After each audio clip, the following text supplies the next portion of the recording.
Imagine करो दुनिया के नक्शे पर कोई देश ऑफिशियली एग्जिस्ट नहीं करता, यूनाइटेड नेशंस उसे कंट्री नहीं मानती, फिर भी उस कंट्री के पास अपनी फ्लैग, अपनी आर्मी, अपनी गवर्नमेंट, अपनी करेंसी अवेलेबल है। और सबसे बड़ी शॉकिंग बात यह है कि उस कंट्री के लोग उसे अपना देश मानते हैं। जब हम कंट्रीज की बारे में बात करते हैं तो हमें लगता है जो मैप पे दिख रहा है वही सच है, लेकिन इंटरनेशनल पॉलिटिक्स की दुनिया में सब कुछ बहुत कॉम्प्लिकेटेड है। आज हम ऐसे 4 कंट्रीज के बारे में बात करेंगे, आप कह सकते हो कि 4 गोस्ट कंट्रीज के बारे में बात करेंगे जो कंट्रीज अपने आप को नेशंस मानती हैं लेकिन ऑफिशियली वो मैप पे एग्जिस्ट ही नहीं करते। और जानेंगे जो प्रैक्टिकली नेशंस की तरह ऑपरेट करते हैं लेकिन ऑफिशियली उन्हें दुनिया के अधिकांश देश सॉवरेन नेशंस मानते हैं। नमस्ते दोस्तों, मैं सत्यम गुप्ता। हिस्ट्री में बॉर्डर्स हमेशा बदलते रहे हैं। कई बार तो वॉर्स और रिवॉल्यूशन, एथनिक कॉन्फ्लिक्ट्स और पॉलिटिकल डिस्प्यूट ने कई ऐसे रीजन्स पैदा किए जो अपने आप को इंडिपेंडेंस कंट्री घोषित कर चुके हैं। लेकिन इंडिपेंडेंस डिक्लेयर करना और पूरी दुनिया से रिकॉग्नाइजेशन पाना, ये दोनों बिल्कुल अलग अलग बात है। यहीं से शुरुआत होती है इन कंट्रियों की। दोस्तों, इन कंट्रीज के लिस्ट में सबसे पहले नंबर पे आता है ताइवान। ताइवान के पास अपनी इलेक्टेड गवर्नमेंट है, अपनी खुद की आर्मी है, अपना खुद का पासपोर्ट है, दुनिया की सबसे एडवांस इकोनॉमी में से एक है। फिर भी पॉलिटिकल प्रेशर की वजह से कोई कंट्रीज इसे ऑफिशियली सॉवरेन स्टेट के रूप में रिकॉग्नाइज नहीं करती, यानी प्रैक्टिकली एक नेशंस, लेकिन डिप्लोमेटिक स्टेटस आज भी डिबेट का हिस्सा है। दोस्तों, इस लिस्ट में दूसरे नंबर पे आता है नॉर्दर्न सिप्रस। 1974 के कॉन्फ्लिक्ट के बाद आइसलैंड सिप्रस 2 हिस्से में बट गया। नॉर्दर्न सिप्रस की अपनी गवर्नमेंट, पार्लियामेंट और इंस्टीट्यूशंस है, लेकिन इसे लगभग पूरी दुनिया डिनाई करती है। सिर्फ टर्की रिकॉग्नाइज करता है। फिर भी वहाँ की डेली लाइफ बिल्कुल एक इंडिपेंडेंट कंट्री जैसी चलती है। दोस्तों, इस लिस्ट में जो तीसरे नंबर की कंट्री है वो है सोमाली आइलैंड।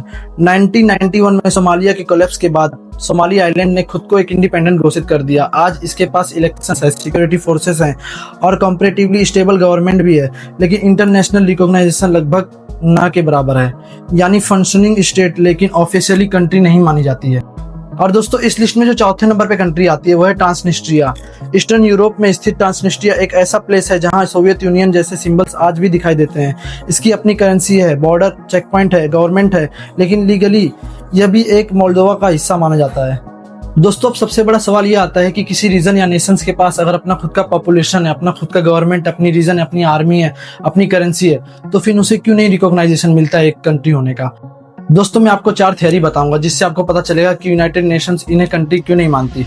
दोस्तों, जो पहला थ्योरी है वो कहता है पॉलिटिक्स डिसाइड्स एवरीथिंग। कई एक्सपर्ट्स मानते हैं कि कंट्री बनने का फैसला सिर्फ लॉ नहीं बल्कि जियोपॉलिटिक्स इंटरेस्ट करते हैं। और दोस्तों, जो दूसरी थ्योरी है रिकॉग्निशन क्रिएट्स रियलिटी। कुछ लोगों का कहना है कि जब तक मेजर पावर्स और इंटरनेशनल ऑर्गेनाइजेशंस रिकॉग्नाइज नहीं ना करे तब तक इंडिपेंडेंस अधूरी रहती है। और दोस्तों, जो तीसरी थ्योरी है वो है de facto states are real countries. दूसरे एक्सपर्ट्स आर्ग्यू करते हैं कि अगर कोई रीजन दशकों से खुद को सक्सेसफुली गवर्न कर रहा है तो वो प्रैक्टिकली ऑलरेडी कंट्री है। और दोस्तों, जो चौथा थ्योरी है future borders will change again. History बताती है कि आज डिस्प्यूटेड कंट्रीज कल ऑफिशियली रिकॉग्नाइज नेशंस बन सकते हैं। दोस्तों, Taiwan, northern Cyprus, Transnistria, Somali island हमें एक अनकंफर्टेबल ट्रूथ दिखाते हैं कि कंट्रीज सिर्फ जियोग्राफी से नहीं बनते बल्कि पॉलिटिक्स, रिकॉग्नाइजेशन और आइडेंटिटी भी इंपॉर्टेंट होती है। दोस्तों, शायद सबसे बड़ी मिस्ट्री यही है कि कोई कंट्री तब तक कंट्री नहीं है जब तक दूसरी कंट्री या नेशंस उसे कंट्री ना मानने लगे, या फिर कोई कंट्री तभी कंट्री बन जाती है जब उधर के लोग उसको अपना नेशंस मानने लग गए।